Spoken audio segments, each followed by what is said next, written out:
Oke lor, jajanan tradisional yang satu ini selalu bikin nagih. Perpaduan lembutnya bubur pandan, kenyal juga lembut dari bola-bola candil yang dipadu manisnya saus gula merah, juga ditambah gurihnya santan. Cocok banget nih jadi ide takjil bulan Ramadan, ide jualan di pinggir jalan, atau bisa banget dijadikan ide jualan saat bulan puasa. Nah, apa saja bahan dan bagaimana cara membuatnya? Yuk tonton videonya sampai akhir lo ya. Tapi sebelumnya, assalamualaikum warahmatullahi wabarakatuh. Selamat datang kembali ya di channelnya Bang Agza. Jangan lupa tekan tombol like, komen, subscribe, dan aktifkan lonceng notifikasinya agar selalu update video-video terbaru dari channel ini. Nah, untuk membuat candilnya saya gunakan ubi jalar sebanyak 400 gram. Selanjutnya masukkan ke dalam panci yang sudah berisi air dan kita rebus hingga matang dan empuk.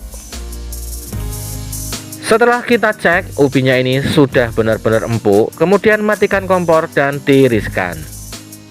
Setelah kadar airnya berkurang, lalu pindah ke wadah mangkok seperti ini atau wadah lain juga bisa. Kemudian haluskan atau lembutkan dengan menggunakan centong atau ulekan juga boleh. Kalau sudah dirasa cukup halus, lalu tambahkan tepung tapioka sebanyak 100 gram. Nah, kita tambahkan secara bertahap atau separuhnya dulu.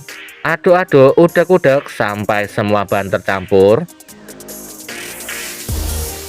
Baru kemudian kita tambahkan lagi sisa tepungnya tadi. Aduk-aduk kembali sampai benar-benar tercampur gitu ya. Kalau adonannya ini sudah terasa berat, kita bisa uleni dengan menggunakan tangan. Uleni sampai tepung dan ubinya ini benar-benar tercampur merata. Setelah selesai, ambil sedikit-sedikit saja atau sejumput saja dan kita buat bola-bola ubi. Untuk besarnya saya buat sebesar kelereng atau sebesar biji salak. Boleh juga disesuaikan dengan selera atau kebutuhan. Lakukan sampai selesai. Dan setelah selesai, seperti ini hasilnya. Lalu kemudian kita sisihkan. Bahan berikutnya adalah 100 gram sagu mutiara. Masukkan ke dalam panci yang sudah berisi air yang benar-benar mendidih. Tambahkan 3 sendok makan gula pasir. Beri pewarna merah makanan secukupnya saja. Aduk-aduk sebentar dan tutup pancinya. Kita masak dengan metode 5-37 menit. Pertama kita masak selama 5 menit. Setelah itu matikan kompor, aduk-aduk sebentar, tutup pancinya kembali dan diamkan selama 30 menit gitu ya. Kemudian masak kembali selama 7 menit. Nah, hitungan 7 menit terakhir ini setelah air mendidih loh ya. Dengan metode masak seperti ini tentunya akan lebih menghemat gas gitu ya. Setelah 7 menit matikan kompor dan diamkan sampai beberapa menit, lalu bilas dengan air dingin. Dan seperti ini hasilnya, matang dan kenyal sempurna.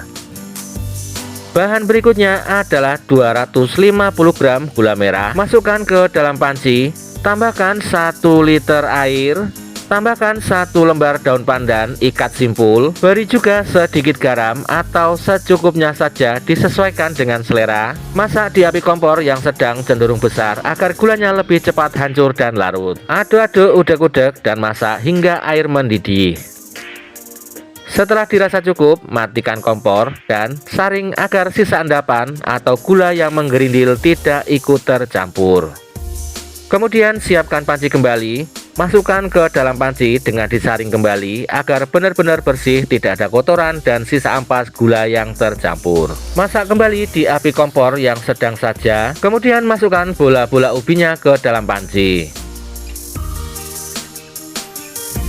Oke lor, sambil menunggu bola-bola ubinya matang atau naik ke atas, siapkan 2 sendok makan tepung maizena, encerkan dengan 100 ml air, aduk-aduk hingga larut.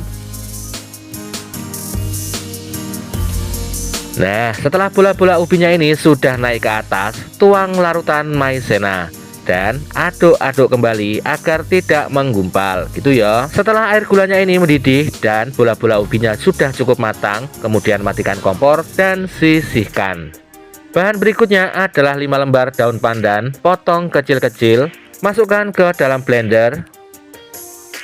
Tambahkan 500 ml air, kemudian blender sampai benar-benar hancur atau jadi jus pandan. Setelah selesai baru kita saring, kita ambil airnya saja dan ampasnya kita buang gitu ya. Tahap berikutnya, siapkan 200 gram tepung beras, masukkan ke dalam panci. Kemudian tambahkan atau tuang jus pandan yang tadi.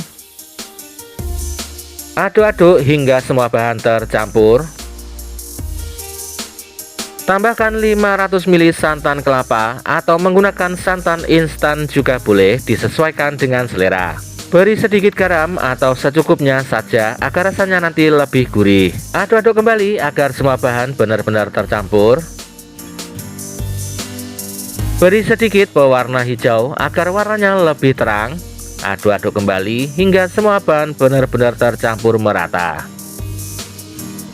Kemudian kita masak di api kompor kecil cenderung sedang saja agar tidak mudah gosong. Jangan lupa untuk diaduk-aduk agar tidak ada yang menggumpal dan matang merata. Masak hingga teksturnya mengental dan menjadi bubur seperti ini. Kemudian matikan kompornya dan tunggu hingga benar-benar dingin. Untuk kuahnya di sini saya menggunakan santan kelapa sebanyak 500 ml. Kalaupun mau diganti dengan santan instan juga boleh. Tambahkan 1 lembar daun pandan, ikat simpul, beri sedikit garam atau secukupnya. Aduk-aduk sebentar agar garamnya larut, semua bahan tercampur. Kemudian kita masak di api kompor yang sedang saja.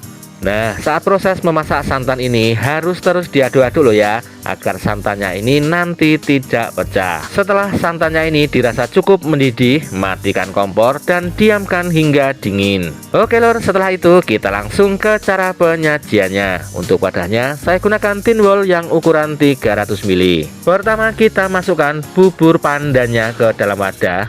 Di sini saya gunakan sebanyak 1,5 centong di tiap wadahnya. Kemudian masukkan juga bola-bola ubi atau bubur candil ke dalam wadah. Untuk di tiap wadahnya saya berikan sebanyak 2 centong.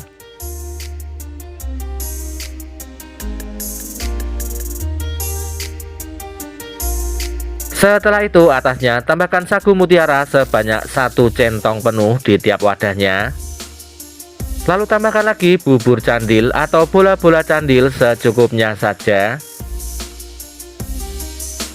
Kalau untuk jualan bisa ditambahkan garnish daun pandan seperti ini agar tampilannya lebih menarik. Kemudian atasnya kita beri santan yang sudah dimasukkan ke dalam wadah plastik seperti ini.